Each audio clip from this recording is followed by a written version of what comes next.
Welcome to CBSE words. तो हम पढ़ रहे थे ग्रेड 8 मैथ्स का 5th चैप्टर और इस चैप्टर की 5 वीडियोस अपलोड हो चुकी हैं। अगर आपने नहीं देखा तो description as well as comment section में आपको प्लेलिस्ट का लिंक मिल जाएगा, वहां से देख सकते हो।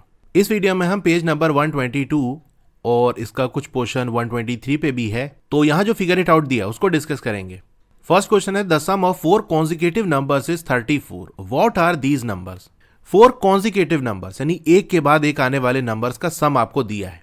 तो जैसे पहला नंबर अगर मैं n मान लूं तो दूसरा नंबर क्या होगा n+1, क्योंकि किसी भी नंबर की जस्ट बाद जो नंबर आता है वो उसमें 1 प्लस करने पे आता है। जैसे मैंने लिखा 5 के बाद क्या आता है तो लिख सकता हूं मैं 5+1 6 के बाद 7 आता है यानी 5+2, 7 के बाद 8 आता है यानी 5+3। तो इस फॉर्म में मैं लिख सकता हूं। तो इसी तरह मैं लिख रहा हूं कि मान लो कोई नंबर n है, उसके जस्ट बाद क्या आएगा n+1, उसके जस्ट बाद n+2, उसके बाद n+3। तो ये 4 कॉन्जिक्यूटिव नंबर्स हो गए। अब इनके सम की बात कर लें तो बीच में प्लस का साइन लगा दो। n कितना है 1 2 3 4, तो 4n हो जाएगा। फिर नंबर वाला पार्ट कितना है 1 और ये 2 है और ये 3 है यानी 6, तो 4n+6। तो सम दिया है 34, तो इसको 34 के इक्वल कर देंगे। इसको फिर सॉल्व कर लो, n की वैल्यू 7 आ जाएगी, यानी जो पहला नंबर आपने लिया था वो 7 था, उसके बाद 8 9 10, ये आंसर हो गया। प्रॉपर इस तरह से आपको करके दिखा देना है। Let the 4 consecutive numbers be n+1 n+2 n+3। फिर उनके सम की बात कर रहा है तो हमने सम करके दिखा दिया, इक्वल 34 दिया हुआ है। सिंप्लीफाई करोगे तो n की वैल्यू 7 आ जाएगी। So the numbers are 7 8 9 and 10। Question number 1 हो गया। Question number 2, suppose p is the greatest of 5 consecutive numbers, describe the other 4 numbers in terms of p। अब यहां पर आपको कॉन्जिक्यूटिव नंबर्स की बात कर रहा है, लेकिन कह रहा है सबसे बड़ा वाला जो है वो p है।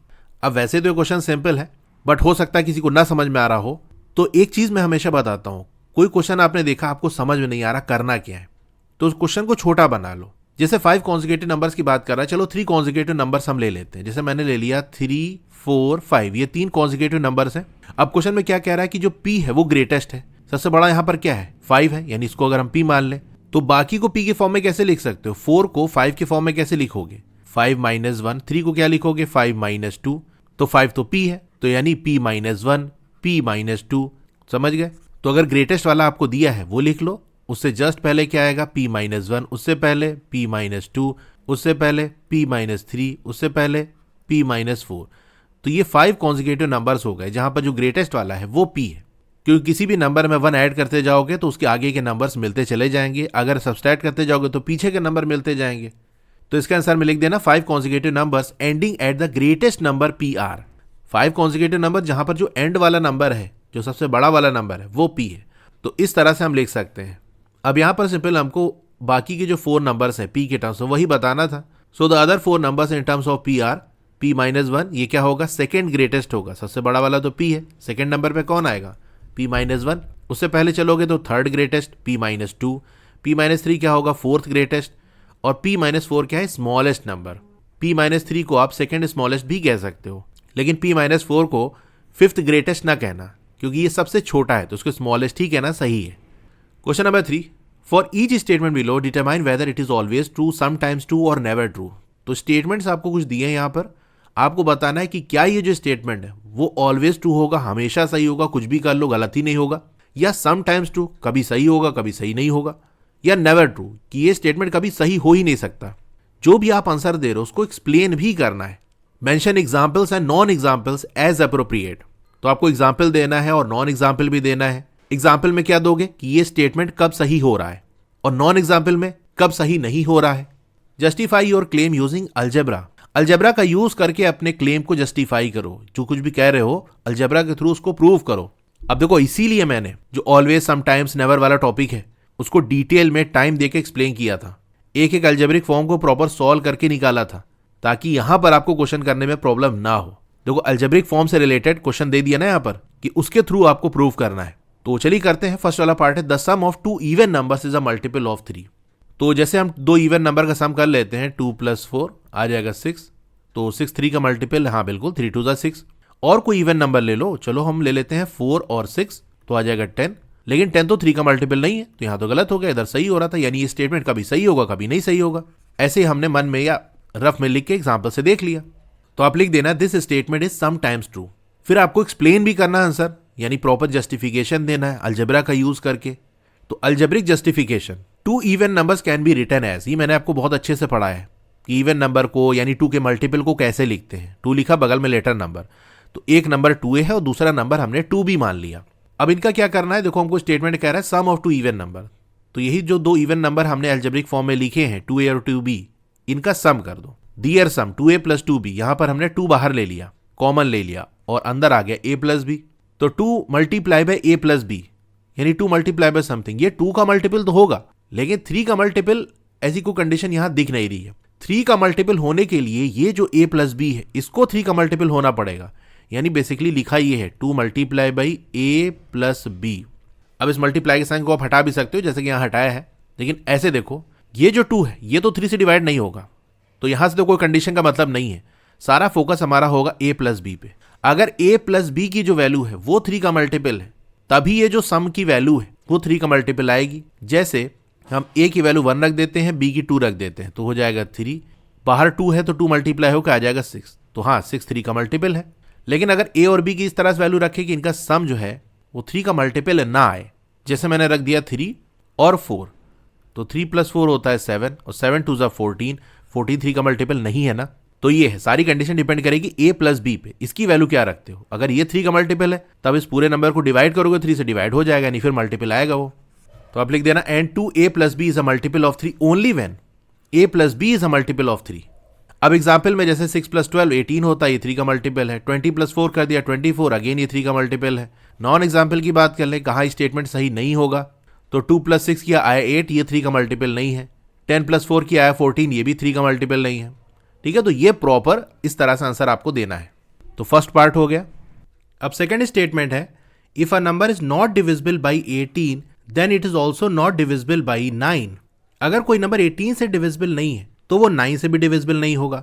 तो चलो पहले एग्जाम्पल ले लेते हैं, जैसे हमने ले लिया 25 18 से डिविजिबल नहीं है और 25 9 से भी डिविजिबल नहीं है, मतलब ये स्टेटमेंट सही है। और कुछ ले लेते हैं, हमने ले लिया 31 भी 18 से डिविजिबल नहीं है और 9 से भी डिविजिबल नहीं है, अगेन स्टेटमेंट सही आ गया। लेकिन हमारे पास 2 ऑप्शन है कि क्या ये जो स्टेटमेंट है वो ऑलवेज ट्रू होगा, हमेशा ट्रू होगा या कभी कभी ट्रू होगा। तो 2 बार हमने एग्जाम्पल लेके चेक कर लिया, दोनों बार स्टेटमेंट सही आ रहा है, लेकिन क्या ये स्टेटमेंट हमेशा सही होगा, ये कैसे पता करेंगे। इसके लिए आपको थोड़ा सा सोचना पड़ेगा कि क्या कर दें कि स्टेटमेंट गलत हो जाए। तो पहले आप ये बताओ स्टेटमेंट के गलत होने के लिए क्या करना पड़ेगा। इस स्टेटमेंट में देखो 2 पार्ट है, यहाँ जो कॉमा लगा है यहाँ तक एक पार्ट है, कह रहा अगर कोई नंबर 18 से डिविजिबल नहीं है देन, तो ऐसा होगा कि वो नंबर 9 से डिविजिबल नहीं है। तो अगर हम ऐसा कुछ नंबर ले लें जो 18 से डिविजिबल नहीं है लेकिन वो 9 से डिविजिबल है, तो स्टेटमेंट का जो दूसरा पार्ट है कि वो 9 से डिविजिबल नहीं होगा, ये पार्ट गलत हो जाएगा। उस केस में स्टेटमेंट गलत हो जाएगा, क्योंकि स्टेटमेंट कह रहा है कि अगर कोई नंबर 18 से डिविजिबल नहीं है तो वो 9 से भी डिविजिबल नहीं होगा। अगर हम ऐसा नंबर फाइंड आउट कर लें जो 18 से डिविजिबल ना हो लेकिन 9 से हो जाए, तो स्टेटमेंट गलत हो जाएगा कि नहीं। तो ये बताओ वो कौन से नंबर है जो 9 से डिविजिबल है। 9 के मल्टीपल्स, तो 9 के मल्टीपल्स जैसे हम लिख देते हैं, 9 हो गया, 18 हो गया, 27, 36 एंड सो ऑन। अब इसमें से वो नंबर पिक करें जो 18 से डिविजिबल नहीं है, जैसे हमने ले लिया 9 27। तो ये बताओ 9 18 से डिविजिबल है, नहीं 18 से डिविजिबल नहीं है। 27 18 से डिविजिबल नहीं है लेकिन 9 से डिविजिबल है।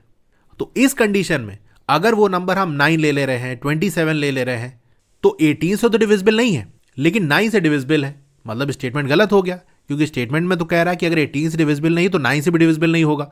तो 9 और 27 का आप बताओ, या सिंपल चलो एक ही नंबर ले लेते हैं, 27 का आप बताओ। 27 18 से डिविजिबल नहीं है लेकिन ये 9 से डिविजिबल है, तो स्टेटमेंट गलत हो गया कि नहीं। यानी इतना आप समझ गया होगे कि ये स्टेटमेंट समटाइम्स ट्रू होगा, कभी सही होगा कभी सही नहीं होगा। लेकिन क्वेश्चन के अंदर हमको प्रॉपर एक्सप्लेनेशन देना है अलजेब्रा का यूज करके। तो अलजेब्रिक फॉर्म में इसको कैसे एक्सप्रेस करेंगे, थ्रू अलजेब्रा हम कैसे बताएंगे कि ये स्टेटमेंट समटाइम्स ट्रू होगा। तो फिर से स्टेटमेंट हम देखते हैं, एक नंबर जो 18 से डिविजिबल नहीं है। अब आप बताओ वो कौन सा नंबर है जो 18 से डिविजिबल नहीं है। अच्छा, 18 से डिविजिबल कौन से नंबर होंगे जो 18 के मल्टीपल होंगे। तो 18 के मल्टीपल को हम कैसे लिख सकते हैं, 18 बगल में कोई लेटर नंबर, जैसे हमने के लगा दिया। तो 18 के वो नंबर है जो 18 से डिविजिबल। हमको चाहिए कि 18 से डिविजिबल ना हो, मतलब जो नंबर आप ले रहे हो, जैसे आपने n कोई नंबर लिया, उसकी वैल्यू 18k के बराबर नहीं होनी चाहिए। यानी जो भी नंबर आप चूज कर रहे हो ना, वो k की वैल्यू जैसे हमने 1 रख दिया तो 18, 2 रख दिया 36, 3 रख दिया तो 54, इस तरह के नंबर नहीं होने चाहिए, यानी 18k के फॉर्म में नहीं होने चाहिए। तो वैसे तो बहुत सारे नंबर लिए जा सकते हैं, जैसे मैंने आपको एग्जाम्पल लेके बताया था। मान लो जैसे हमने 25 ले लिया, तो 25 18 से डिविजिबल नहीं है, 9 से डिविजिबल नहीं, उस केस में स्टेटमेंट सही है। तो ज़्यादातर कंडीशन के अंदर स्टेटमेंट सही होगा। कुछ ऐसी भी कंडीशन होगी, कुछ ऐसे स्पेसिफिक नंबर होंगे जहां पर ये स्टेटमेंट फॉल्स हो जाएगा। तो वो वाला चलिए हम बता देते हैं कि कहां कहां पर ये स्टेटमेंट गलत होगा, ये हम बता देंगे और कहेंगे बाकी जगह सही है। तो जैसा मैंने आपको बताया था, स्टेटमेंट के फॉल्स होने के लिए हमको ऐसा नंबर चूज करना पड़ेगा जो स्टेटमेंट के पहले पार्ट को तो सेटिस्फाई कर रहा हो, यानी वो नंबर 18 से डिविजिबल नहीं है लेकिन 9 से डिविजिबल आ जाए। तो स्टेटमेंट जो नॉट है उसकी वजह से स्टेटमेंट पूरा का पूरा गलत हो जाएगा, क्योंकि हमने ऐसा नंबर ढूंढ लिया जो 9 से डिविजिबल है। स्टेटमेंट में कह रहा है कि नहीं होगा वो। तो आप ये बताओ वो कौन से नंबर है जो 9 से डिविजिबल होंगे। भाई जो 9 के टेबल में आते होंगे, यानी 9 के मल्टीपल। तो 9 के मल्टीपल को जैसे हम NM लिख सकते हैं, 9 लिख दिया, बगल में लेटर नंबर। अब यहां पर जो M की वैल्यू है वो डिसाइड करेगी कि स्टेटमेंट ट्रू होगा या फॉल्स होगा। अगर M की वैल्यू हम 1 रख दें तो NM की वैल्यू आ जाएगी 9। M की वैल्यू अगर हम 2 रख दें तो NM की वैल्यू हो जाएगी 9 2 18। M रख दिया हमने 3 तो NM आ गया 9 3 27। M रख दिया 4 तो NM हो जाएगा 36। एक और ले लेते हैं, M इक्वल 5 तो NM हो जाएगा 45। अब यहां पर आपको पैटर्न ढूंढना है। जैसे M की वैल्यू हमने 1 रखी तो NM की वैल्यू आ गई 9। 9 वो नंबर है जो 18 से डिविजिबल नहीं है लेकिन 9 से डिविजिबल है, यानी उस केस में स्टेटमेंट फॉल्स हो जाएगा। अगर M की वैल्यू हमने 2 रख दी तो NM आ जाएगा 18, और 18 तो पहले वाले पार्ट को सेटिस्फाई ही नहीं कर रहा है। हमको तो ऐसा नंबर चूज करना है जो 18 से डिविजिबल ना हो। 18 तो 18 से डिविजिबल है, यानी M की वैल्यू हम 2 नहीं रख सकते, क्योंकि अगर रखेंगे तो पहले ही पार्ट गलत हो गया। हमसे कह रहा है अगर ऐसा हो रहा है तो अगर वाला पार्ट तो करना ही पड़ेगा ना। तो M की वैल्यू 2 रखने पे तो 18 से डिविजिबल आ जा रहा है, मतलब ये हम नहीं रख सकते। अगर 3 रख रहे हैं तो NM की वैल्यू 27 आ रही है। 27 भी ऐसा नंबर है जो 18 से डिविजिबल नहीं है लेकिन 9 से डिविजिबल है। क्या M की वैल्यू 4 रख सकते हैं? 4 रखोगे आ जाएगा 36। पहला ही वाला पार्ट गलत हो जाएगा, क्योंकि 36 18 से डिविजिबल है। हमको तो ऐसा नंबर चाहिए जो 18 से डिविजिबल ना हो, तब उसके आगे की बात कर सकते हैं। मतलब हम M की वैल्यू 4 नहीं रख सकते। अगर 5 रख दें तो NM की वैल्यू आ जाएगी 45। 45 के बारे में भी हम कह सकते हैं ये 18 से डिविजिबल नहीं है लेकिन 9 से डिविजिबल है। तो अगर हम नंबर ले रहे हैं 9 27 45 तो उस केस में स्टेटमेंट फॉल्स हो जा रहा है। अदरवाइज बाकी कंडीशन के लिए ट्रू हो जाएगा कि फिर हम कोई सा भी ऐसा नंबर ले लें जो 18 से डिविजिबल नहीं है तो वो 9 से भी डिविजिबल नहीं होगा। 9 से डिविजिबल तभी होगा जब ऐसा नंबर ले हम जो 9 27 45 इस तरह के हों। यानी अगर हम M को ऑड ले लें, देखो M को 1 लिया आया 9, M को 3 लिया आया 27, M को 5 लिया आया 45, उस केस में स्टेटमेंट फॉल्स हो रहा है, क्योंकि फिर ऐसा नंबर मिल रहा है जो 18 से डिविजिबल नहीं है लेकिन 9 से डिविजिबल है, तो स्टेटमेंट गलत हो गया। तो इस स्टेटमेंट के बारे में हम क्या कह सकते हैं कि वैसे तो ये स्टेटमेंट सही है, लेकिन अगर कोई नंबर ऐसा ले जो NM के फॉर्म में हो, यानी 9 का मल्टीपल हो, जहां पर M की वैल्यू ऑड है, तो फिर ये स्टेटमेंट फॉल्स हो जा रहा है। ये एग्जाम्पल से मैंने आपको बता दिया। तो आप लिख देना this statement is sometimes true, कभी कभी ट्रू होगा। इसका अलजेब्रिक जस्टिफिकेशन क्या होगा? Number which is not divisible by 18 is not of the form 18K। वो नंबर जो 18 से डिविजिबल नहीं है उसको हम 18K के फॉर्म में नहीं लिख सकते, यानी वो जो नंबर है वो 18K के बराबर नहीं होगा। A number which is divisible by 9 is of the form 9M। वो नंबर जो 9 से डिविजिबल है, यानी 9 का मल्टीपल है, तो 9 के मल्टीपल को हम NM लिख सकते हैं, यानी 9 लिख दिया, बगल में कोई सा भी letter number M P Q R A B C कुछ भी कर सकते हो, जस्ट हमने M चूज कर लिया। अब जैसा कि मैंने आपको बताया कि अगर M ऑड है तो NM जो है ऐसा नंबर है जो कि डिविजिबल नहीं है 18 से लेकिन वो 9 से डिविजिबल है। Thus the statement become false whenever M is odd. तो अगर कोई नंबर NM के फॉर्म में ले रहे हैं, वहां पर M अगर हमने ऑड ले लिया तो ये स्टेटमेंट गलत हो जाएगा, क्योंकि उस केस में ऐसा नंबर मिलेगा जैसे 9 हो गया, 27 हो गया, 45 हो गया, ये सारे 18 से डिविजिबल नहीं लेकिन 9 से डिविजिबल है, तो स्टेटमेंट गलत हो गया। तो सिर्फ उसी केस में स्टेटमेंट फॉल्स होगा। तो दोनों चीज़ हमको देखने को मिल रही है ना, कि वैसे तो ट्रू है लेकिन फॉल्स भी आ रहा है, तो कभी कभी ही ट्रू होगा। अब इसके एग्जाम्पल्स की बात कर लेते हैं। तो 20 वो नंबर है जो कि डिविजिबल नहीं है 18 और 9 दोनों से ही, तो स्टेटमेंट सही हो गया। 31 इस तरह से, ये 18 से डिविजिबल नहीं है और 9 से भी डिविजिबल नहीं है। नॉन एग्जाम्पल्स की बात कर लें तो 27 is not divisible by 18 but is divisible by 9। 27 18 से डिविजिबल नहीं लेकिन 9 से डिविजिबल है, तो गलत हो गया स्टेटमेंट। 45 ये 18 से डिविजिबल नहीं लेकिन 9 से डिविजिबल है, तो सेकंड स्टेटमेंट हो गया। थर्ड वाला स्टेटमेंट है if two numbers are not divisible by 6 their sum is not divisible by 6। अगर दो नंबर 6 से डिविजिबल नहीं तो उनका सम भी 6 से डिविजिबल नहीं होगा। तो जैसे हमने दो नंबर ले लिया 4 और 5, ये 6 से डिविजिबल नहीं है, क्या इनका सम जो है जो कि आएगा 9, हाँ ये भी तो 6 से डिविजिबल नहीं है, मतलब स्टेटमेंट सही है। तो एक बार तो सही आ गया। क्या ऐसा कोई हम नंबर ले सकते हैं जहां पर ये स्टेटमेंट गलत हो जाए? तो देखो कैसे हम चेक करेंगे स्टेटमेंट के गलत होने के लिए क्या चाहिए कि ऐसे दो नंबर ले जो कि 6 से डिविजिबल नहीं है लेकिन उनका सम 6 से डिविजिबल आ जाए। तो पहले वो नंबर्स हम लिख लेते हैं जो 6 से डिविजिबल है, जैसे 6 हो गया, 12 हो गया, 18 हो गया, ठीक है, एंड सो ऑन।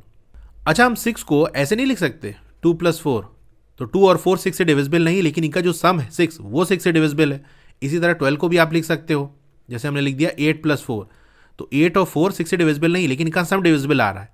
तो मतलब ये जो पहला वाला एग्जाम्पल हमने लिया था 4 + 5 = 9, यहाँ पर तो स्टेटमेंट सही आ रहा था कि दो नंबर 6 से डिविजिबल नहीं, उनका सम भी डिविजिबल नहीं है। लेकिन इधर हमने कंडीशन जो ले ली 8 + 4, तो 8 और 4 6 से डिविजिबल नहीं, लेकिन इनका सम जो 12 है वो 6 से डिविजिबल है। तो मतलब ये स्टेटमेंट भी समटाइम्स ट्रू होगा। देखो स्टेटमेंट कैसा है ये तो आप आसानी से पता कर सकते हो, एग्जाम्पल भी दे सकते हो। थोड़ा दिक्कत आती है अलजेब्रिक वे में एक्सप्लेन करने में, लेकिन उस पर भी मैं टाइम दे रहा हूँ, आपको डिटेल में एक्सप्लेन कर रहा हूँ ताकि चीज़ें आपको अच्छे से समझ में आए। जो आपका टॉपिक था ऑलवेज, समटाइम्स, नेवर वाला, उसमें भी मैंने देखो डिटेल में सारी चीज़ें बताई थी, ताकि जब यहाँ पर क्वेश्चन आप करो एक्सरसाइज के तो आपसे हो जाए। अब जो ओल्ड एनसीईआरटी बुक थी ना, उसमें तो अगर आप एक्सरसाइज से पहले का क्वेश्चन ना भी पढ़ो तो एक्सरसाइज के साथ ही एक्सप्लेन करके काम चल जाता था। लेकिन अब जो नई बुक है ना, उसके अंदर सारी चीज़ें आपको डिटेल में सीखनी पड़ेगी, तभी आप एक्सरसाइज कर पाओगे।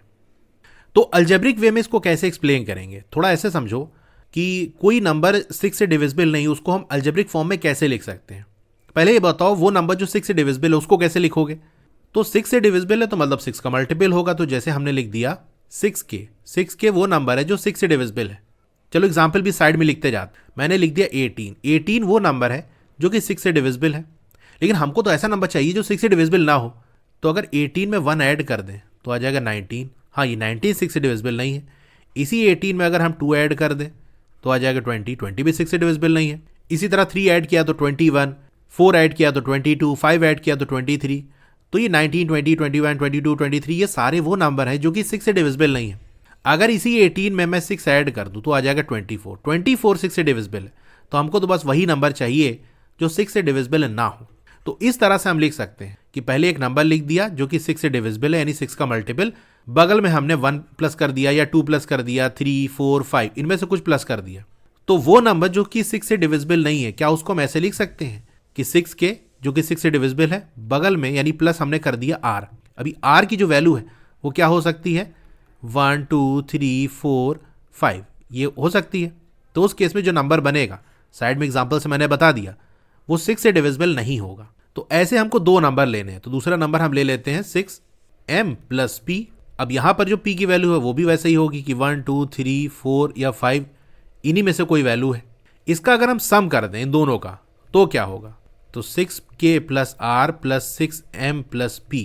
तो 6k और 6m को एक साथ कर लें तो 6 ब्रैकेट में k + m + r + p।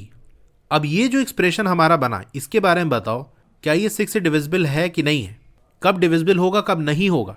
देखो इसका ये जो पार्ट है 6k + m, ये तो 6 से डिविजिबल है क्योंकि 6 × समथिंग, 6 का मल्टीपल है तो 6 से डिविजिबल है। लेकिन r + p जो है उसके बारे में हमको नहीं पता कि डिविजिबल है कि नहीं है। अगर ये जो r + p है यानी r और p का जो सम है वो 6 से डिविजिबल हो जाता है, तब तो ये जो एक्सप्रेशन है वो 6 से डिविजिबल हो जाएगा। लेकिन अगर r और p का जो सम है यानी r + p की वैल्यू 6 के अलावा कुछ आती है, तो उस केस में जो पूरा एक्सप्रेशन है वो 6 से डिविजिबल नहीं होगा, यानी उस केस में जो स्टेटमेंट है वो सही होगा। तो यहां से ओवरऑल हम क्या कह सकते हैं कि ये जो r + p है ये डिसाइड करेगा कि स्टेटमेंट ट्रू है या फॉल्स है। अगर r + p का जो सम है वो 6 आ जाता है, देखो 6 का मल्टीपल में सिर्फ 6 ही आ सकता है, क्योंकि r और p की जो वैल्यू है वो मैक्सिमम हम 5 रख सकते हैं, यानी r और p की वैल्यू 1 से लेके 5 तक ही रख सकते हैं। तो r + p की जो बड़ी से बड़ी वैल्यू है वो क्या आ सकती है कि r को आपने 5 रख दिया, p को भी 5 रख दिया, जो कि होता है 10। तो 6 का एक ही मल्टीपल सिर्फ इसमें आ सकता है, विच इज 6, क्योंकि 6 का जो दूसरा मल्टीपल है 12 वो तो 10 से आगे निकल जाएगा, और r + p की जो वैल्यू है वो मैक्सिमम 10 आ सकती है। तो हम सिंपल वे में ये कह सकते हैं कि अगर r + p की वैल्यू 6 आ रही है तो मतलब 6k + m ये 6 से डिविजिबल है, r + p ये 6 से डिविजिबल है, तो पूरा का पूरा जो एक्सप्रेशन है वो 6 से डिविजिबल हो जाएगा। उस केस में स्टेटमेंट फॉल्स हो जाएगा।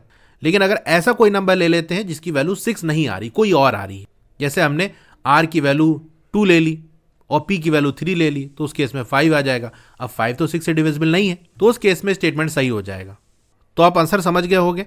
अब इस आंसर को कैसे प्रेजेंट करना है, चलिए वो देख लेते हैं। This statement is sometimes true. Algebraic justification क्या होगा? Number which are not divisible by 6 is of the form. वो नंबर जो 6 से डिविजिबल नहीं है उसको इस तरह हम लिख सकते हैं। ये 2 नंबर आपको मैंने बताया था। Where r and p can be, r और पी क्या हो सकता है? 1 2 3 4 या 5, इनमें से ही कोई वैल्यू लेगा। अब इनका सम कर ले तो क्या बनेगा?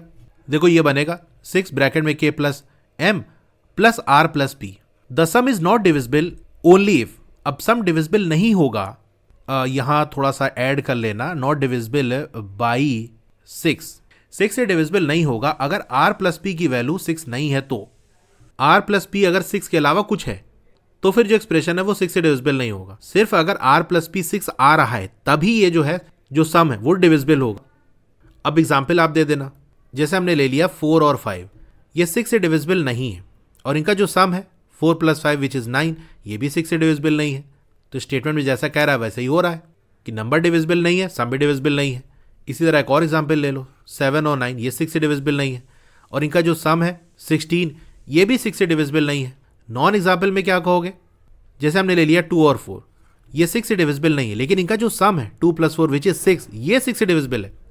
इसी तरह हमने ले लिया 10 और 8, ये 6 से डिविजिबल नहीं है, लेकिन इनका जो सम है विच इज 18, ये 6 से डिविजिबल है।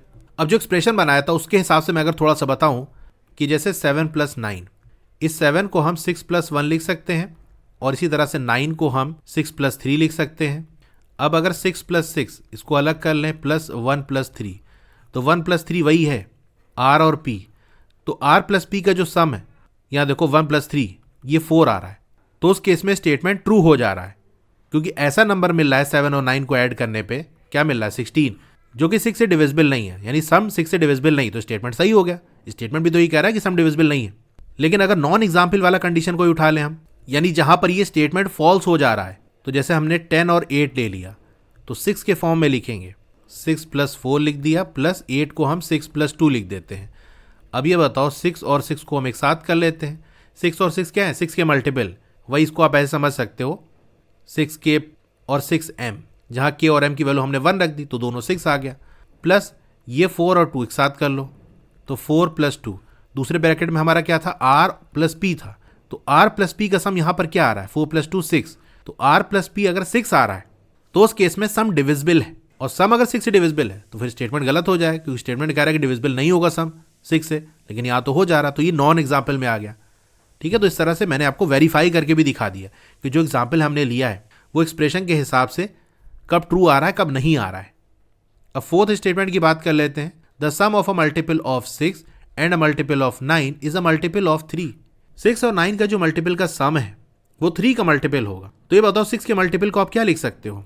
जैसे हमने 6a लिख दिया, 9 के मल्टीपल को 9b लिख दिया, इनका जो सम है कर लो सम, क्या वो 3 का मल्टीपल है? तो देखो यहां से हम 3 को कॉमन ले सकते हैं, तो यहाँ 2a बच जाएगा प्लस 3b हो जाएगा, तो 3 2 ज़ा 6, 3 3 ज़ा 9 वही बनेगा। तो यहाँ देखो 3 multiply by something, some integer part, तो 3 का मल्टीपल होगा कि नहीं? तो मतलब ये जो स्टेटमेंट है वो हमेशा ट्रू होगा क्योंकि अलजेब्रिक फॉर्म में भी हमने देख लिया कि ऐसा ही हो रहा है। ए और बी की कोई भी वैल्यू रख दो, 3 मल्टीप्लाई बाय समथिंग है ना, ए और बी की जो वैल्यू रखोगे तो होल पार्ट जो ब्रैकेट वाला है वो कोई इंटीजर ही आएगा। This statement is always true. Algebraic justification क्या होगा? Multiples of 9 and 6 is of the form 6a and 9b respectively. इनका सम क्या हो जाएगा?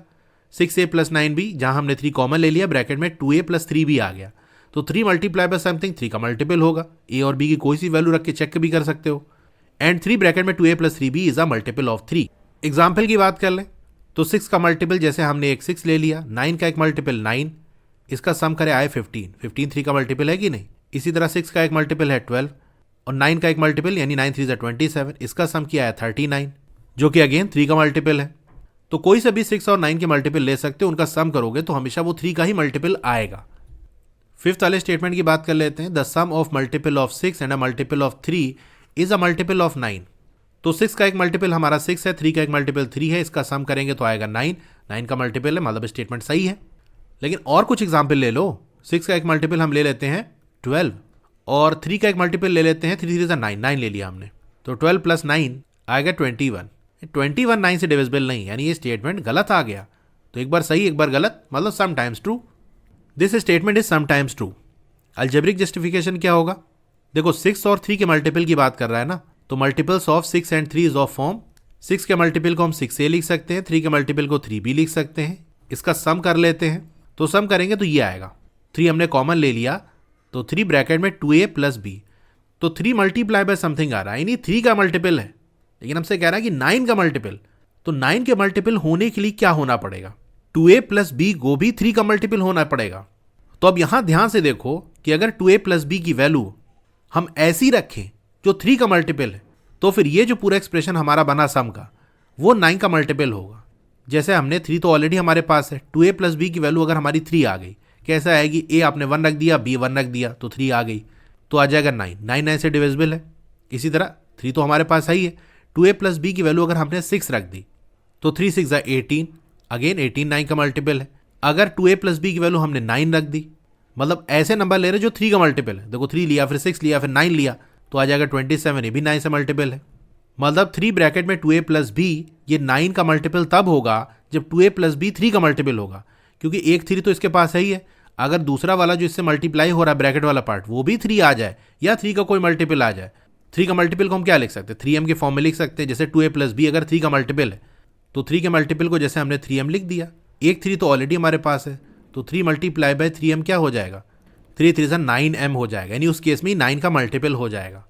फिर आप लिख देना एंड 3 ब्रैकेट में 2a plus b is a multiple of 9 only if 2a plus b is a multiple of 3। अगर 2a प्लस b ये 3 का मल्टीपल आ रहा है, तो 3 के मल्टीपल में से एक 3 आ जाएगा, एक 3 पहले से है, तो हो जाएगा 9। और 9 आ गया और समथिंग बगल में लिखा है मल्टीप्लाई हो रहा है, तो वो 9 का मल्टीपल होगा ही। तो ये कंडीशन है। एग्जाम्पल की बात कर ले, तो 6 का एक मल्टीपल 6 है और 3 का एक मल्टीपल 12 है, यानी 3 4 जा 12। इसका सम क्या है? 18। 18 9 का मल्टीपल है, तो स्टेटमेंट सही हो गया। 6 2 जा 12, यानी 6 का एक मल्टीपल 12 है। 3 5 जा 15, 3 का एक मल्टीपल 15 है।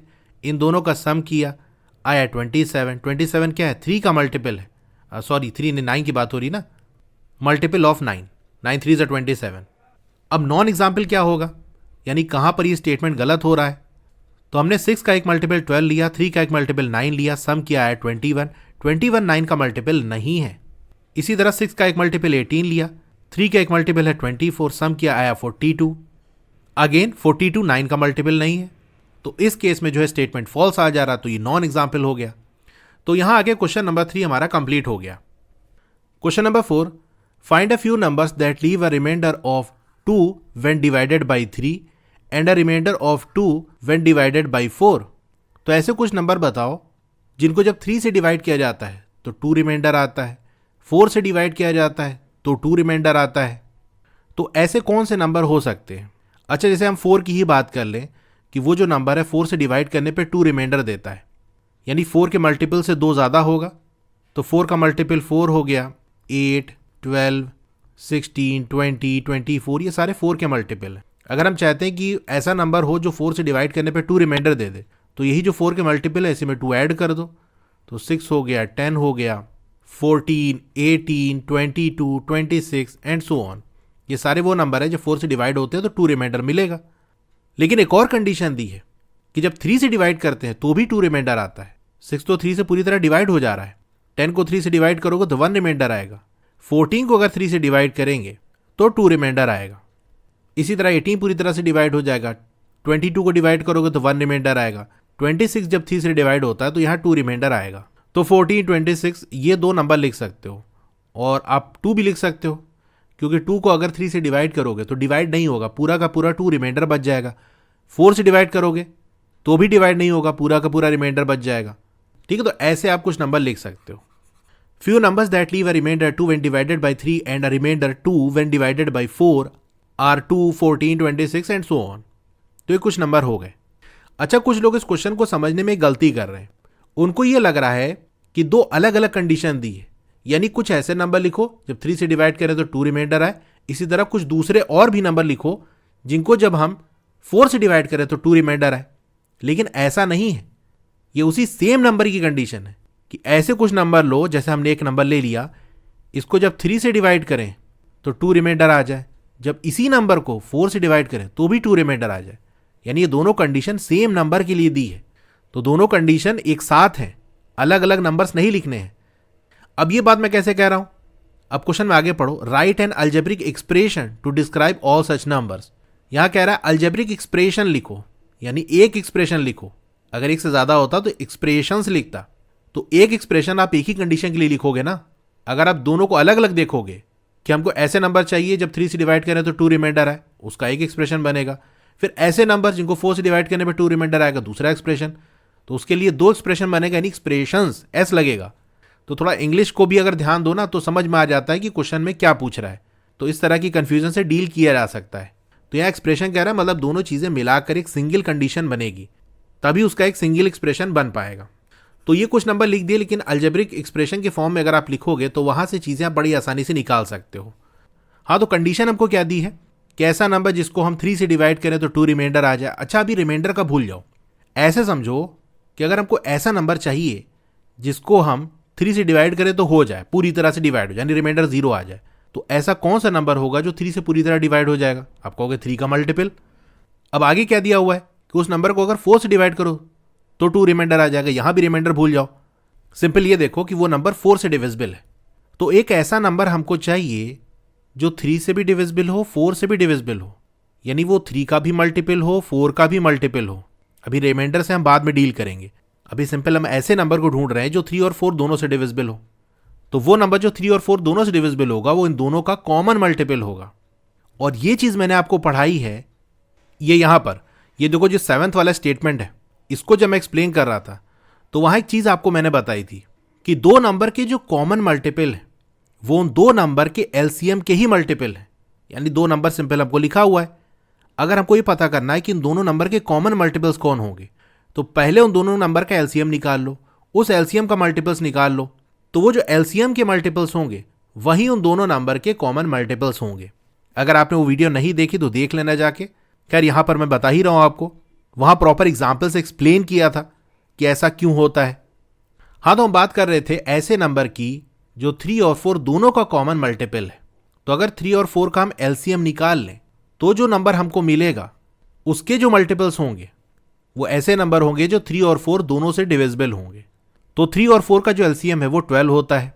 तो 12 के जो मल्टीपल्स हैं वही और 3 और 4 के कॉमन मल्टीपल्स हैं। चलो मैं आपको थोड़ा निकाल के दिखाई देता हूं कि 12 के मल्टीपल क्या होगा। 12 होगा 24, 12 3 जा 36, 12 4 जा 48 एंड सो ऑन। अब आप 12, 24, 36, 48 देखो, ये वो नंबर है जो 3 और 4 दोनों के कॉमन मल्टीपल है, दोनों से डिवाइड हो जाते हैं।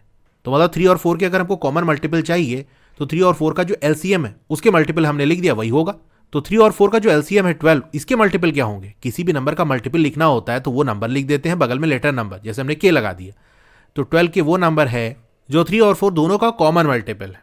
यहां तक एक बात हो गई, लेकिन क्वेश्चन में हमको ये नहीं कह रहा कि वो जो नंबर है वो 3 और 4 का मल्टीपल है, यानी पूरी तरह से डिवाइड हो जाता है, रिमाइंडर 0 आता है। यहां कह रहा है रिमाइंडर 2 आ रहा है। तो हम क्या करेंगे, यही 2 ऐड कर देंगे, यानी 12 के जो नंबर है वो 3 और 4 से पूरी तरह डिविजिबल है। हमको ऐसा नंबर चाहिए जो डिविजिबल ना हो बल्कि 2 रिमाइंडर दे दे, तो हम 2 साथ में ऐड कर दिए। तो 2 एक्स्ट्रा जो बढ़ा दोगे वही रिमाइंडर बच जाएगा, क्योंकि ये जो 2 है वो ना ही 3 से डिविजिबल है ना 4 से डिविजिबल है, तो ये रिमाइंडर के फॉर्म में रह जाएगा। बाकी 12 के तो पूरा पूरा डिवाइड हो जाएगा। ऐसे ही तो हम क्वेश्चन करते आ रहे हैं कि जब हमको रिमाइंडर की बात करता है तो मल्टीपल में वो रिमाइंडर वाला पार्ट ऐड कर देते हैं। तो 12k + 2 ये एक्सप्रेशन बनेगा उन नंबर्स का जिनको जब आप 3 से या 4 से डिवाइड करते हो तो रिमाइंडर 2 आता है। These numbers are 2 more than common multiples of 3 and 4। अब ये जो नंबर है, यानी जो नंबर हमको चाहिए वो क्या होंगे? 2 मोर होंगे, 2 ज्यादा होंगे 3 और 4 के कॉमन मल्टीपल से, क्योंकि 3 और 4 का जो कॉमन मल्टीपल है वो ऐसा नंबर होगा जो 3 और 4 दोनों से पूरी तरह डिवाइड हो जाएगा। लेकिन हमको चाहिए कि 2 रिमाइंडर दे दे, तो 2 हमने साथ में ऐड कर दिया, यानी 2 ज्यादा कर दिया। तो 3 और 4 के कॉमन मल्टीपल निकलेंगे कैसे? इनका एलसीएम निकाल लो, उसी के मल्टीपल लिख दो, and LCM of 3 and 4 is 12। Thus common multiples of 3 and 4 are of form 12k। अब यहां जो पॉइंट्स मैं आपको बता रहा हूं ना, वो चीजें आप ध्यान रखना कि अगर डिवाइड करने पे रिमाइंडर दे रहा है तो उसका एक्सप्रेशन कैसे बनाएंगे। वो रिमाइंडर पार्ट उसके मल्टीपल के साथ ऐड हो जाएगा। किसी भी दो नंबर के जो कॉमन मल्टीपल्स हैं वो उन नंबर के एलसीएम के मल्टीपल्स होते हैं, ये पॉइंट याद रखना। हालांकि चैप्टर मैंने आपको पढ़ाया है, लेकिन फिर भी एक बार आपको याद दिला देता हूं तो ये पॉइंट आप नोट कर लेना, वरना ये चीज़ें भूल जाएंगी। क्वेश्चन आता है फिर समझ नहीं आता कैसे लगाएं, क्योंकि ऐसा ही क्वेश्चन अगर आ गया तो आपको ये चीज़ें पता होनी चाहिए, तभी कर पाओगे आप। हाँ, तो 3 और 4 के जो कॉमन मल्टीपल्स हैं वो 12k के फॉर्म में है, लेकिन हमको तो ऐसा नंबर चाहिए जो 2 रिमाइंडर देते, तो इसी में 2 ऐड कर देंगे।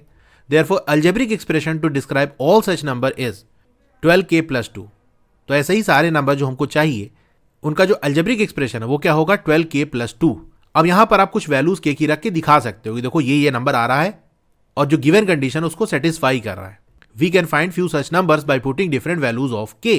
अब आप ऐसे भी आंसर दे सकते हो कि ये जो पार्ट हमने स्टार्टिंग में लिखा वो तो एग्जाम्पल से हमने वहां से निकाल लिया, इसको चाहो तो आप ना लिखो, क्योंकि लास्ट में तो ये चीज़ हम बता रहे हैं, एक बार एक्सप्रेशन बना दिया फिर वैल्यू पुट करके हमने वो नंबर्स बता दिए। तो ऐसे भी किया जा सकता है। बस पहले वाले पार्ट का जो आंसर है वो हम बाद में दे रहे हैं, क्योंकि हमने पहले एक्सप्रेशन बनाया, एक्सप्रेशन से वैल्यूज निकालना, उन नंबर्स को फाइंड आउट करना आसान है, क्योंकि सिंपल हम k की वैल्यू पुट करते जाएंगे, नंबर्स मिलता जाएगा। तो जब हम k की वैल्यू 1 रखेंगे तो हमको नंबर मिलेगा 14। अब 14 को 3 और 4 से डिवाइड करके देख लो, 2 रिमाइंडर आएगा। k की वैल्यू 2 पुट की तो हमको इस एक्सप्रेशन की value milli 26।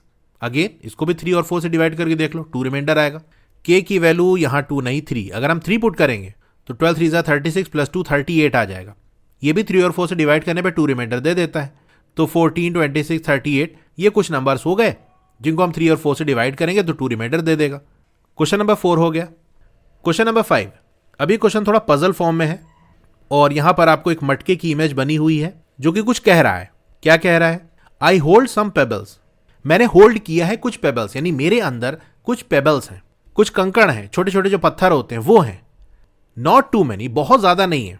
When I group them in threes, one stays with me। तो वो जो पेबल्स मेरे अंदर हैं उनको जब मैं ग्रुप करता हूं थ्रीज में, यानी 3-3 का ग्रुप बनाता हूं, तो एक मेरे साथ रह जाता है। जैसे मान लो अगर इसके पास 7 पेबल्स हैं तो 3-3 का ग्रुप बनाएगा तो क्या होगा, 3 + 3 + 1, तो 3 का 2 ग्रुप तो बन जाएगा, लेकिन एक इसके साथ रह जाएगा। यही बात कह रहा है। तो ये बताओ 3 के ग्रुप में किस नंबर को हम बांट सकते हैं, डिवाइड कर सकते हैं? वो नंबर जो 3 का मल्टीपल हो। लेकिन कह रहा है कि एक जो पेबल है वो मेरे साथ रह जा रहा है, यानी एक रिमाइंडर बच जा रहा है। तो जितने पेबल्स इसके अंदर है उनका नंबर ऐसा होगा जिनको जब 3 से डिवाइड करें तो 1 रिमाइंडर दे दे, क्योंकि 3-3 के ग्रुप जब हम बना रहे हैं तो एक बच जा रहा है, यानी 3 से डिवाइड करने पे 1 रिमाइंडर दे रहा है। जैसे मैंने आपको ये 7 का एग्जाम्पल दिया, अब इस 7 को 3 से डिवाइड करोगे तो 2 टाइम्स जाएगा, 1 रिमाइंडर दे देगा। तो ये 2 क्या बता रहा है कि 2 ग्रुप बन जाएगा और एक बच जाएगा पेबल। तो वो जो नंबर है वो ऐसा है कि जब 3 से डिवाइड कर रहे हैं, 3-3 का ग्रुप बना रहे हैं, तो एक बच जा रहा है, यानी 1 रिमाइंडर दे रहा है। एक बात तो ये हो गई। ट्राई पेयरिंग देम अप, उनको पेयर करने की कोशिश करो, यानी 2-2 का ग्रुप बनाने की कोशिश करो, या हम कह सकते हैं उसको 2 से डिवाइड करने की कोशिश करो। It simply won't do. तो अगर 2-2 का ग्रुप बनाओगे, 2 से डिवाइड करोगे तो वो नहीं होगा। नहीं होगा मतलब रिमाइंडर आ जाएगा। अब किसी नंबर को अगर 2 से डिवाइड करो तो ज़्यादा से ज़्यादा रिमाइंडर क्या आ सकता है, 1 ही आ सकता है ना। जैसे आपने 5 को 2 से डिवाइड किया तो 2 2 ज़ा 4 माइनस आया 1 रिमाइंडर। अगर आप इसकी जगह 6 ले लेते तो 2 3 ज़ा 6, रिमाइंडर 0 आ गया। तो 2 से डिवाइड करने पे या तो वो नंबर पूरी तरह से डिवाइड हो जाता है या 1 रिमाइंडर दे देता है। तो यहाँ पर कह रहा है कि अगर पेयर करोगे, 2-2 का ग्रुप बनाओगे, यानी 2 से डिवाइड करोगे तो वो नहीं होगा। नहीं होगा मतलब 1 रिमाइंडर दे देगा, क्योंकि 1 से ज़्यादा 2 रिमाइंडर नहीं बच सकता। जो डिवाइजर है वो रिमाइंडर के बराबर नहीं हो सकता। A stubborn odd pebble remains in my view. Stubborn मतलब जिद्दी, तो एक जिद्दी सा ऑड पेबल, यानी जो पेयर नहीं बना पा रहा है, जो 2-2 के ग्रुप में अरेंज नहीं हो पा रहा है, वो मेरे व्यू में रह जा रहा है, मतलब वो बच जा रहा है। अगर 3 का ग्रुप बना रहे हैं तो भी वो पेबल बच जा रहा है। पेयरिंग करने की कोशिश कर रहे हैं, यानी 2-2 का ग्रुप बना रहे हैं तो भी वो बच जा रहा है। Group them by 5 yet once still around. अगर उसको 5 के ग्रुप में करोगे, यानी जितने भी पेबल हैं उसको 5 से डिवाइड कर दो, तो 5 का कितना ग्रुप बनेगा वो आपको पता चल जाएगा। तो भी एक ठो रह जा रहा है। But grouping by 7 perfection is found. लेकिन अगर 7 में ग्रुपिंग कर दें, यानी जितने भी पेबल हैं उनको 7-7 के ग्रुप में बांट दें, तो फिर पूरी तरह से बढ़ जा रहा है, कोई बच नहीं रहा है। मतलब वो जो नंबर है वो 7 से डिविजिबल है। More than 100 would be far too bold. अब जो नंबर ऑफ पेबल्स है उसका एक साइज बता रहा है कि कितने हैं। तो अगर आप ये सोच रहे हो कि इसका जो नंबर है वो 100 से ज़्यादा है, तो ये आप काफ़ी ज़्यादा आगे निकल गए। यानी जो नंबर ऑफ पेबल्स है ना वो 100 से ज़्यादा नहीं है, ये कह रहा है। Can you tell me the number of pebbles I hold. क्या बता सकते हो मैंने कितने पेबल्स होल्ड किए हैं। तो क्या क्या बात बता रहा है कि जितने पेबल है ना उनको अगर 3 के ग्रुप में करोगे, यानी जो नंबर ऑफ पेबल्स है उसको 3 से डिवाइड करोगे तो 1 रिमाइंडर आ जाएगा। पेयरिंग करोगे यानी 2 से डिवाइड करोगे तो 1 रिमाइंडर आ जाएगा। 5 में ग्रुपिंग करोगे यानी 5 से डिवाइड करोगे तो भी 1 रिमाइंडर आ जाएगा। लेकिन अगर 7 के ग्रुप में करोगे तो कोई रिमाइंडर नहीं आएगा, यानी बराबर से सब 7 ग्रुप में बढ़ जाएगा। जो टोटल नंबर ऑफ पेबल्स हैं वो 100 से ज़्यादा नहीं है। तो ये सारी कंडीशन दी है। अब देखो, जैसा हमने पिछला वाला क्वेश्चन किया था उसी लॉजिक से करेंगे। वहाँ भी रिमाइंडर बच रहा था, यहाँ भी रिमाइंडर बच रहा है। वहाँ 2 नंबर की बात हो रही थी, यहाँ 3 नंबर की बात हो रही है। तो 3 नंबर हो, 4, 5 कितना भी हो, लॉजिक वही लगेगा कि पहले हम क्या करेंगे, रिमाइंडर को भूल जाएंगे। सिंपल, हमको ऐसा नंबर चाहिए जो 3, 2, 5 इन तीनों से डिविजिबल हो, फिर रिमाइंडर वाला कॉन्सेप्ट बाद में लगा लेंगे। तो वो नंबर जो 3, 2, 5 इन तीनों से डिविजिबल होगा वो इन तीनों का कॉमन मल्टीपल होगा। और इन तीनों का कॉमन मल्टीपल निकलेगा कैसे, पहले इन तीनों का एलसीएम निकालना पड़ेगा। देखो, वही सारी चीजें जो हमने पिछले वाले क्वेश्चन में की थी वही अप्लाई हो रही है। तो अगर वहां आपने समझ लिया तो ये कर ले जाओगे। तो हमको 2, 3, 5 इसका एलसीएम निकालना पड़ेगा। फिर उस एलसीएम के जो मल्टीपल्स होंगे वो ऐसे नंबर होंगे जो 2, 3, 5 से डिविजिबल होंगे। उसमें अगर हम 1 ऐड कर दें तो जो एक्सप्रेशन बनेगा वो इस कंडीशन को सेटिस्फाई करेगा, यानी जो 3 कंडीशन है 2, 3, 5 वाली। अभी बाकी 2 हम देखेंगे बाद में। तो चलो पहले इतना काम करते हैं। From the question we can say that the required number is 1 more than the multiple of 3, 2 and 5। क्वेश्चन से हमको ये आइडिया लग गया कि जो रिक्वायर्ड नंबर है, जो नंबर हमको चाहिए वो एक ज्यादा है 3, 2, 5 के मल्टीपल से। तो पहले इनके एलसीएम निकालना पड़ेगा। LCM of 2, 3 and 5 is 2 multiply by 3 multiply bye 5, क्योंकि ये तीनों को प्राइम है। तो को प्राइम नंबर्स के जो एलसीएम होता है, को प्राइम मतलब इनका कॉमन फैक्टर 1 के अलावा और कोई नहीं है। तो इनके एलसीएम निकालने के लिए सिंपल इनको मल्टीप्लाई करना पड़ता है। तो आ गया 30। तो इन तीनों नंबर का जो एलसीएम है वो 30। अब इस 30 के जो मल्टीपल्स हैं वही इन सबके कॉमन मल्टीपल्स होंगे। So the required number is of form, किस फॉर्म में होगा, 30 के तो कॉमन मल्टीपल है, 1 रिमाइंडर बच रहा है, तो इसीलिए हमने जो रिमाइंडर वाला पार्ट है उसको ऐड कर देते हैं। तो एक्सप्रेशन ये बनेगा 30k + 1। तो अब k की अलग अलग वैल्यूज रख के हम इस एक्सप्रेशन की वैल्यू निकाल लेते हैं, यानी जो 3 कंडीशन को सेटिस्फाई कर रहा है 3, 2, 5 वाली, उसके हिसाब से हमको नंबर्स मिल जाएंगे।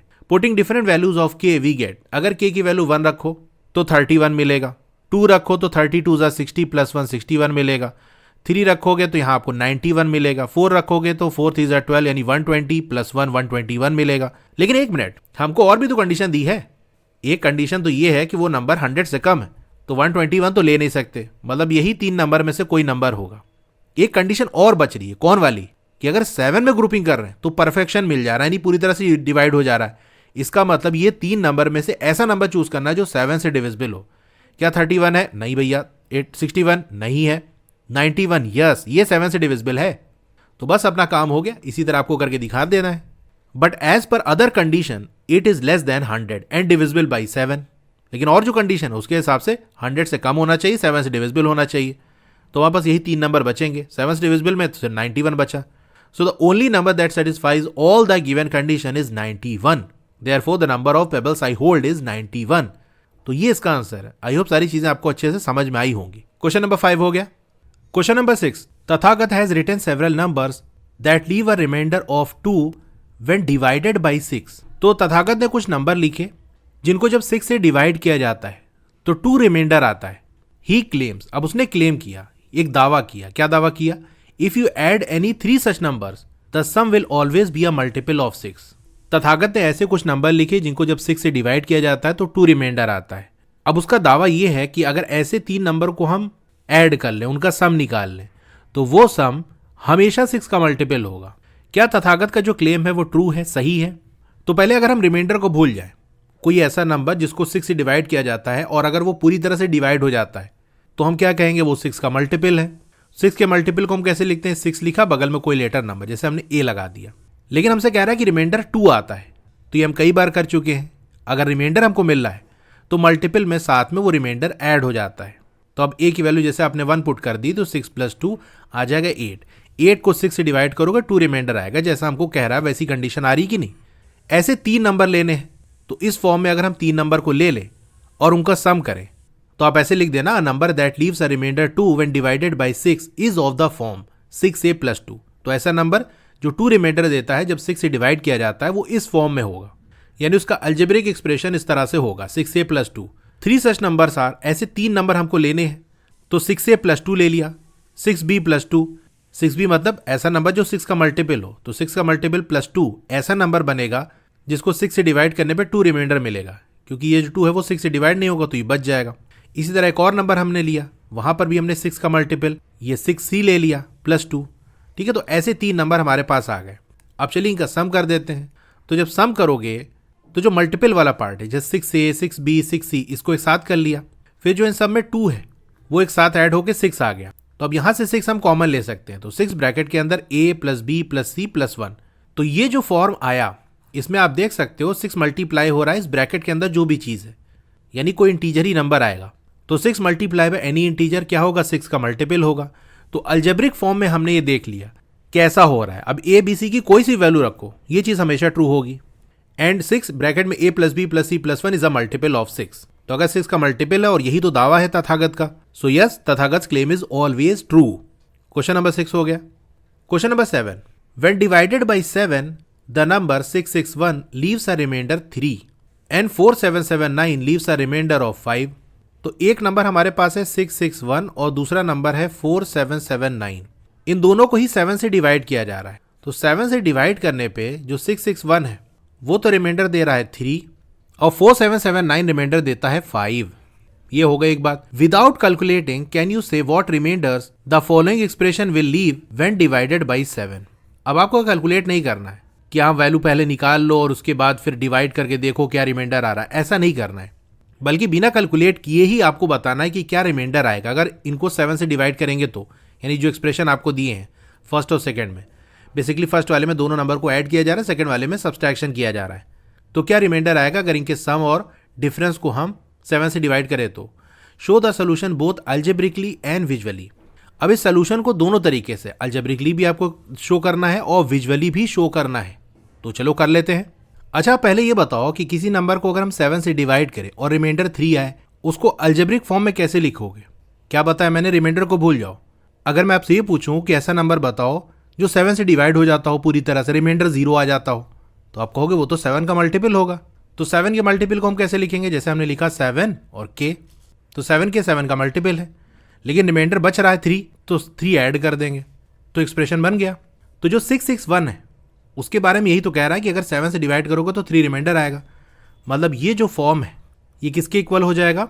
661 के। यानी 661 को इस फॉर्म में हम लिख सकते हैं क्योंकि 661 को 7 से डिवाइड करने पे 3 रिमाइंडर आता है, और ऐसे नंबर को इस तरह से हम लिख सकते हैं।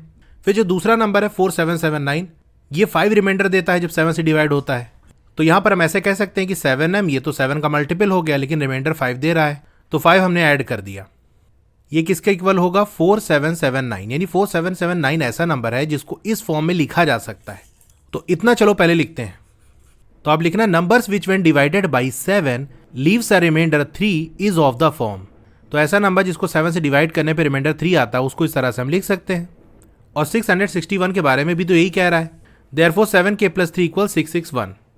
इसी तरह से numbers which when divided by 7 leaves a remainder 5 is of the form, 7 का मल्टीपल लिखा +5, और 4779 इसी फॉर्म में तो है, तो इस तरह से दोनों को इक्वेट कर देंगे। अब फर्स्ट वाले पार्ट के अंदर दोनों नंबर का सम कर रहा है, तो अलजेब्रिक फॉर्म का सम करके वहां से हमको पता चल जाएगा कि रिमाइंडर क्या आएगा।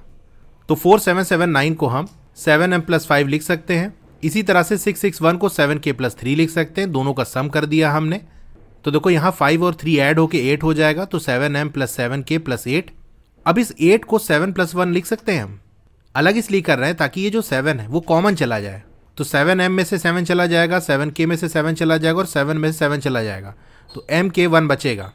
तो 7 ब्रैकेट के अंदर m + k + 1, और जो हमने 8 में से 1 अलग किया था वो ऐसे बाहर रह जाएगा। तो अब ये देखो यहाँ पर 7 मल्टीप्लाई बाय समथिंग, 7 का मल्टीपल है, +1 ये रिमाइंडर आ गया, और साथ में +1 हो रहा है। तो ये जो इतना पार्ट है 7 ब्रैकेट के अंदर m + k + 1, ये तो 7 का मल्टीपल है, तो ये 7 से डिवाइड हो जाएगा, लेकिन जो 1 है ये 7 से डिवाइड नहीं होगा, तो ये 1 रिमाइंडर बच जाएगा। तो अलजेब्रिक फॉर्म से हमने देख लिया कि रिमाइंडर क्या आएगा। जो चीज़ मल्टीपल के साथ प्लस में आती वही रिमाइंडर होता है। ऊपर जैसे हमने लिखा 3 रिमाइंडर था तो +3, 5 रिमाइंडर था तो +5, +1 आ रहा है मतलब 1 रिमाइंडर आएगा। Therefore, when 7449 + 661 is divided by 7, the remainder will be 1. तो अल्जेब्रिकली हमने आंसर फाइंड आउट कर लिया कि रिमाइंडर 1 आएगा। अब चलिए विजुअली देखते हैं। अब जो फर्स्ट नंबर है 4779, उसका एक्सप्रेशन था 7m + 5। इसको हम ड्रॉ करेंगे, तो पहले 7m की बात कर लेते हैं। 7 सर्कल्स ड्रॉ करेंगे, ऐसे m रोज हम बना देंगे तो 7m हो जाएगा। +5 है तो एक और रो ऐड करेंगे जहां पर 5 सर्कल्स होगा। तो ऐसे कुछ बनेगा जहां एक रो के अंदर 7 सर्कल्स, ऐसे देखो हमने m रोज बना दी और एक एडिशनल रो हमने बनाई जहां पर 5 सर्कल्स ड्रॉ कर दिए। फिर जो दूसरा नंबर है 661, उसका एक्सप्रेशन क्या था 7k+3। ये इस तरह से ड्रॉ होगा कि एक रो के अंदर 7 सर्कल्स, ऐसे हमने k रोज ड्रॉ कर दी और +3 कैसे दिखाएंगे, एक और रो हम ऐड करेंगे जहां पर 3 सर्कल्स ड्रॉ कर देंगे। तो हमको यहां पर इन दोनों को ऐड करना है, तो बीच में प्लस का साइन लगा दिया, इधर इक्वल। अब कैसे ड्रॉ करेंगे, दोनों फिगर को हम ज्वाइन कर देंगे। तो इस तरह से कुछ बनेगा जहां ऊपर वाला जो ब्लॉक है हमारा ये वाला, ये तो वही 7m+5 है जहां पर आप देख सकते हो m रोज है। नीचे वाले में थोड़ा सा हमने चेंज किया है क्योंकि दोनों में जो एक्स्ट्रा बच रहा है, इधर 5 बच रहा है, इधर 3 बच रहा है, तो ये दूसरे वाले ब्लॉक को हमने इन्वर्ट करके यहां पर ऐसे फिक्स कर दिया। लेकिन सेकंड वाले ब्लॉक में तो ये 3 सर्कल्स है, तो एक सर्किल हम नीचे ले आए, यहां आप देख सकते हो ये, और 2 सर्कल्स ही हमने ऊपर की तरफ रखा। तो ये जो बीच वाली रो है इसके अंदर 5 सर्किल पहले वाले ब्लॉक के और 2 सर्किल दूसरे वाले ब्लॉक के, यानी जो सेकंड वाला एक्सप्रेशन है उसमें से। लेकिन सेकंड वाले में तो 3 सर्कल्स था जो एक्स्ट्रा बच रहा था, तो एक सर्किल हमने ये नीचे फिट कर दिया है। तो अब दोनों को कंबाइन करके देखोगे तो यहां से लेके यहां तक की m रोज हो गई, यहां से यहां तक k रोज। अब ये वाली जो रो है वो दोनों की ज्वाइन करने से बन रही है, यानी दोनों को जो रिमाइंडर वाला पार्ट था वो ज्वाइन हो रहा है, तो उसकी वजह से एक रो यहां पर और आ जाएगी। तो एक रो के अंदर 7 सर्कल्स, ऐसे टोटल यहां से लेके यहां तक कितनी रोज हो जाएगी, m+k+1।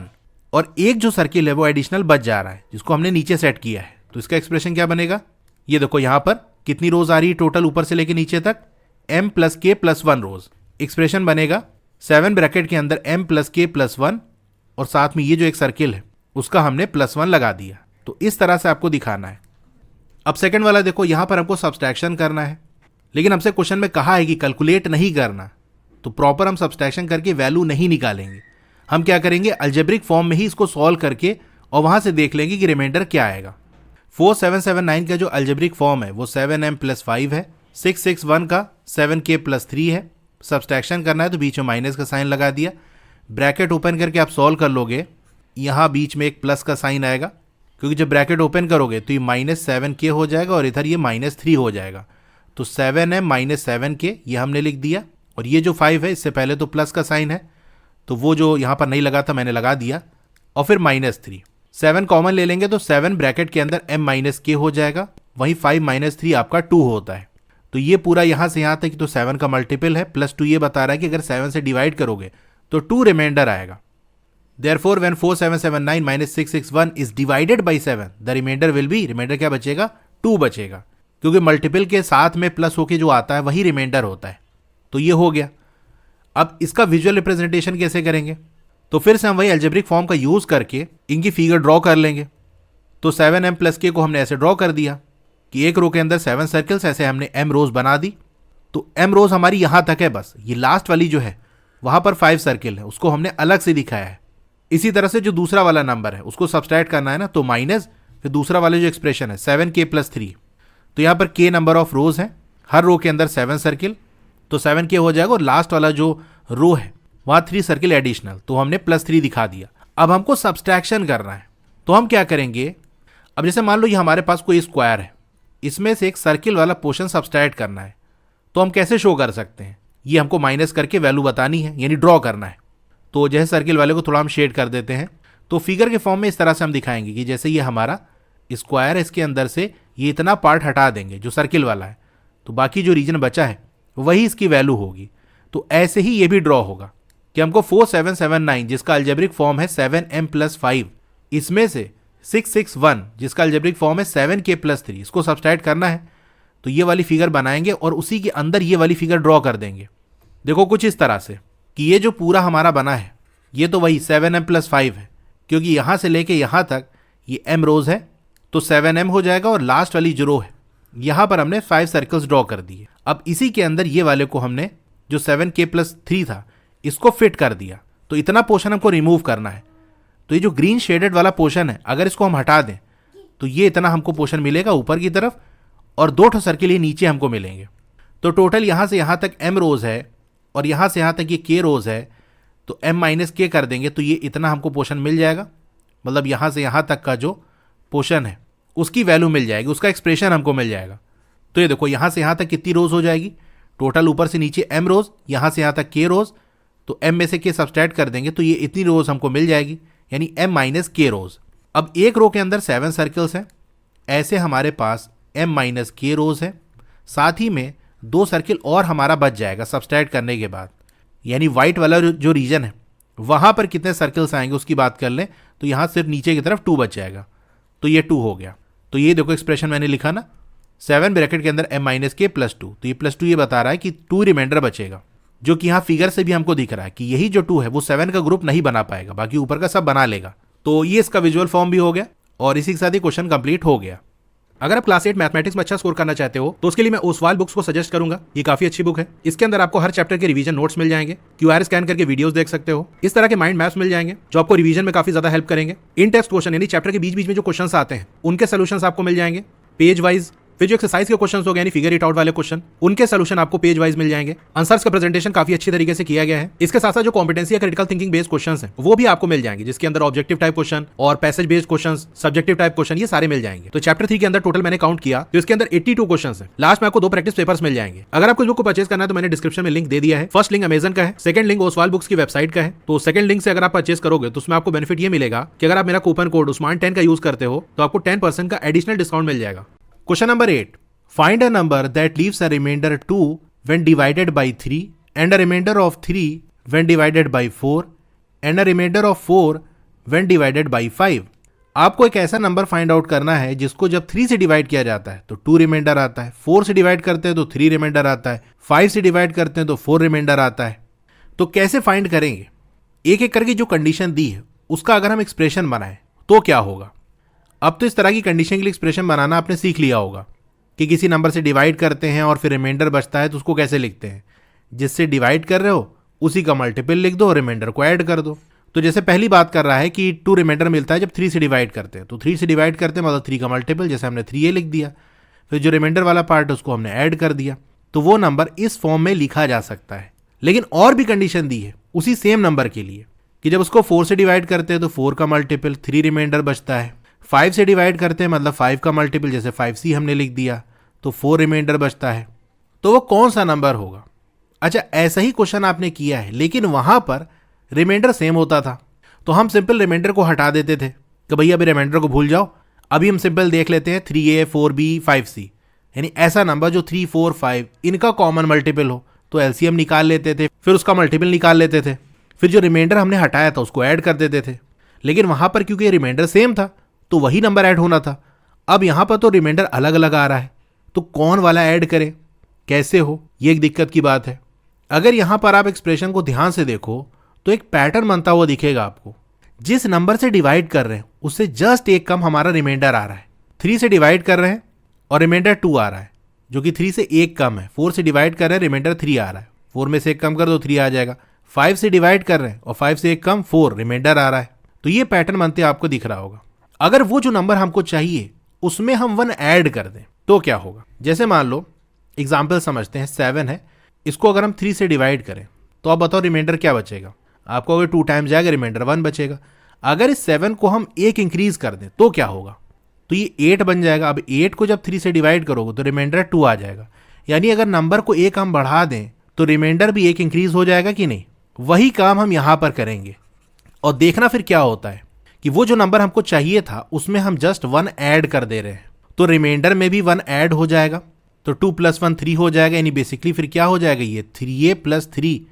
अब यहां से हम 3 कॉमन ले सकते हैं, 3 ब्रैकेट में a + 1, तो ये जो बना वो 3 का मल्टीपल है, यानी 3 मल्टीप्लाई बाय समथिंग 3 का मल्टीपल है।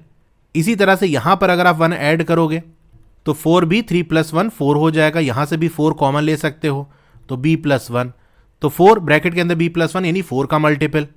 अब नंबर में हमने 1 ऐड किया है तो यहां पर भी 1 ऐड होगा, यानी सारी कंडीशन में 1 ऐड होगा, यानी वो नंबर 1 बढ़ गया तो उसकी जो जो कंडीशन बन रही तो उसमें 1 इंक्रीज हो जाएगा।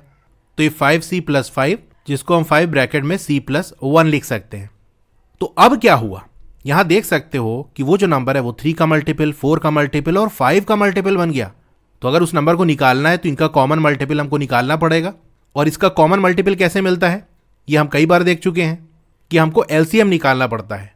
उस एलसीएम के जो मल्टीपल्स होते हैं वही इसके कॉमन मल्टीपल हो जाएंगे। तो इन तीनों का जो एलसीएम है यानी 3, 4, 5 का वो होगा 60, क्योंकि तीनों को प्राइम है, इनका कॉमन फैक्टर 1 के अलावा कोई नहीं है, तो सिंपल ये तीनों मल्टीप्लाई हो जाएंगे। 3 4 ज़ा 12, 12 5 ज़ा 60, तो एलसीएम आ जाएगा 60। अब एलसीएम के जो मल्टीपल होंगे वही इसके कॉमन मल्टीपल होंगे, ये हम पहले भी डिस्कस कर चुके हैं, तो इसे हमने 60K ले लिया। अब फिर से हम वापस चलते हैं, नंबर हमारा ये नहीं था, हमने 1 ऐड करके ये सारी कंडीशन बनाई, तो अगर वो ओरिजिनल नंबर चाहिए होगा तो अब ये जो हमारे पास एक्सप्रेशन बन गया इसमें से 1 सब्सट्रैक्ट कर देंगे, 1 इंक्रीज करके ये सारा हमने बना लिया था जिससे हमारा काम आसान हो जाए। अब जो एक्सप्रेशन बन गया तो 1 सब्सट्रैक्ट कर देंगे, तो फाइनली आपका एक्सप्रेशन ये बन के तैयार हो जाएगा। इसको चलो एक छोटा एग्जाम्पल लेके समझ लेते हैं कि अगर मान लो आपको ये कंडीशन दी होती कि कोई नंबर है, जैसे मान लो कोई नंबर n है, उसको जब 2 से डिवाइड करते हैं तो रिमाइंडर 1 आ जाता है, जब 3 से डिवाइड करते हो तो रिमाइंडर 2 आ जाता है, तो आप उसका एक्सप्रेशन कैसे लिखोगे? 2 से डिवाइड करते हो तो 2a लिख दिया, रिमाइंडर 1 ऐड कर दिया, 3 से डिवाइड कर रहे हैं तो 3b प्लस रिमाइंडर 2 आ रहा है वो हमने लिख दिया। तो वो जो नंबर है हम अगर उसमें 1 ऐड कर दें तो ये 2 और 3 का कॉमन मल्टीपल हो जाएगा, 2 और 3 का कॉमन मल्टीपल 6 होता है, तो एक्सप्रेशन हमारा बन जाएगा 6K। लेकिन हमने यहाँ 1 ऐड किया था तो यहाँ 1 सब्सट्रैक्ट कर देंगे। अब K की वैल्यू 1 पुट करो, तो K की वैल्यू जब 1 पुट करोगे तो 6 - 1 आ जाएगा 5। अब इस 5 पे कंडीशन लगा के देखो, क्या 5 को हम 2 से डिवाइड करें तो रिमाइंडर 1 आएगा? यस, बिल्कुल रिमाइंडर 1 आएगा। अच्छा, 5 को अगर हम 3 से डिवाइड करें तो क्या रिमाइंडर हमारा 2 आएगा? बिल्कुल आ रहा है। K की वैल्यू 2 रख दो, तो 6 2 ज़ा 12 - 1 11 आ जाएगा। 11 को 2 से डिवाइड करोगे रिमाइंडर 1 आ जाएगा। इसी 11 को आप 3 से डिवाइड करोगे तो रिमाइंडर 2 आ जाएगा। तो जैसे कंडीशन हमने अप्लाई की तो वैसे ही आ रहा है ना। तो अब आप समझ गए होगे कि हमको कैसे काम करना है। अगर आपको अब डिफरेंट वैल्यूज भी दे दी जाए तो सिंपल सा आपको क्या करना है, अगर ये पैटर्न बनना है कि रिमाइंडर डिवाइजर से जस्ट एक कम है तो 1 इंक्रीज कर दो, मल्टीपल हो जाएगा, मल्टीपल हो जाएगा तो एलसीएम निकाल लेंगे, एलसीएम से हम एलसीएम का मल्टीपल लेंगे तो नंबर्स का कॉमन मल्टीपल मिल जाएगा। 1 हमने इंक्रीज किया था तो डिक्रीज भी करना पड़ेगा, तो -1 लगा दिया, तो ये पूरा फॉर्मेट बन जाएगा। तो आंसर इस तरह से आपको लिखना है, numbers which when divided by 3 leaves a remainder 2 is of the form, ये इस फॉर्म में होगा। इसी तरह से जब 4 से डिवाइड करें 3 रिमाइंडर आएगा तो 4b + 3, 5 से डिवाइड करने पर रिमाइंडर 4 आए तो इस फॉर्म में वो रहेगा, यानी इसका एक्सप्रेशन 5c + 4 हम लिख सकते हैं। इन ईच केस, अब हर केस में जो नंबर है वो 1 कम है to become a pure multiple of 3, 4 and 5, यानी इन सब में अगर हम 1 ऐड कर दें तो ये प्योर मल्टीपल बन जाएगा, जैसे ये 3 का, ये 4 का और ये 5 का प्योर मल्टीपल बन जाएगा। तो उस केस में आपको इन तीनों का कॉमन मल्टीपल निकालना पड़ेगा। तो कॉमन मल्टीपल निकालने के लिए पहले इन तीनों का एलसीएम निकाल लेंगे, 60 आ गया। अब जो 60 का मल्टीपल है यानी एलसीएम का जो मल्टीपल होगा वही इनका कॉमन मल्टीपल होगा। So the common multiple of 3, 4 and 5 is of the form 60K, but the required number is 1 less than the common multiple of 3, 4 and 5। लेकिन जो रिक्वायर्ड नंबर है वो 1 कम है। हम तो ये बता रहे हैं कि 1 कम पड़ रहा है, अगर 1 और होता तो ऐसा ऐसा हो जाता, लेकिन हमारे पास वो 1 है नहीं। अगर होता तो ऐसा होता, अभी हमारे पास 1 लेस है, तो हम क्या करेंगे, यहाँ 1 सब्सट्रैक्ट कर देंगे, तो 60K - 1 ये एक्सप्रेशन बन गया। तो अब ऐसे जितने भी नंबर आपको चाहिए सिंपल K की वैल्यू पुट कर दो, जैसे कि आपने 1 रख दिया तो 60 - 1 आपको 59 मिल जाएगा, तो 59 वो जो रिक्वायर्ड नंबर है वो है हमारा। अब आगे यहाँ क्या कह रहा है, what is the smallest such number. अब ऐसा सबसे छोटा नंबर कौन सा है? Can you give simple explanation of why it is the smallest. क्या आप सिंपल एक्सप्लेनेशन दे सकते हो कि स्मॉलेस्ट क्यों है? तो पहले तो आप ये लिखोगे putting different value of K in 60K - 1, तो हमको क्या मिलेगा, 1 पुट किया तो 59, 2 पुट किया तो 119, 3 पुट किया तो 179, ये इस तरह से कई सारी वैल्यूज हमको मिलेगी। तो स्मॉलेस्ट इसमें क्या हो जाएगा, 59 हो जाएगा, because the smallest value of K we can put in 60K - 1 is 1, क्योंकि K की जो सबसे छोटी वैल्यू है वो हम 1 पुट कर सकते हैं। आप कहोगे 0 पे तो पुट कर सकते हैं, कर लो, आएगा -1। और अभी निगेटिव के सेंस में आपको डिवाइड करके रिमाइंडर वाला जो कॉन्सेप्ट है उससे डील नहीं कराया जा रहा है, तो उस चीज़ में अभी ना पढ़ो। तो K की जो स्मॉलेस्ट वैल्यू है वो हम 1 पुट कर सकते हैं, ताकि जो हमको नंबर मिले वो एक पॉजिटिव नंबर हो। तो क्वेश्चन नंबर 8 हो गया, और इसी के साथ ये जो फिगर इट आउट है वो भी कंप्लीट हो गई। क्लास 8 की और वीडियो देखना चाहते हो तो इस तरह से आपकी वीडियो चली होगी। पहले वीडियो को लाइक कर लो, चैनल को सब्सक्राइब कर लो, मोर पे क्लिक कर देना है, फिर से मोर पे क्लिक कर देना है, तो आपका डिस्क्रिप्शन ओपन हो जाएगा। यहाँ पर आपको मेरे व्हाट्सएप चैनल का लिंक मिल जाएगा, उसको ज्वाइन कर लोगे तो आपको लेटेस्ट अपडेट मिलती रहेगी। डोंट वरी, आपका नाम और फोन नंबर किसी को भी विजिबल नहीं होगा। फिर क्लास 8 की बेस्ट बुक का लिंक मैंने दे दिया है, इस लिंक पे क्लिक करके यहाँ से परचेज कर सकते हो। अब अगर आपको स्टडी मटेरियल चाहिए, जैसे नोट्स हो गया, एक्सरसाइज के सॉल्यूशन हो गया, तो मेरी वेबसाइट विजिट कर सकते हो। और नीचे आओगे तो क्लास 8 मैथ्स की चैप्टर वाइज प्लेलिस्ट मिल जाएगी। जिस चैप्टर की वीडियो देखनी है उसके साथ में जो लिंक है उस पर आप क्लिक करोगे तो उस चैप्टर की प्लेलिस्ट ओपन हो जाएगी। और नीचे आओगे तो और भी जो सब्जेक्ट्स हैं उनकी प्लेलिस्ट का लिंक मिल जाएगा। Okay, thank you.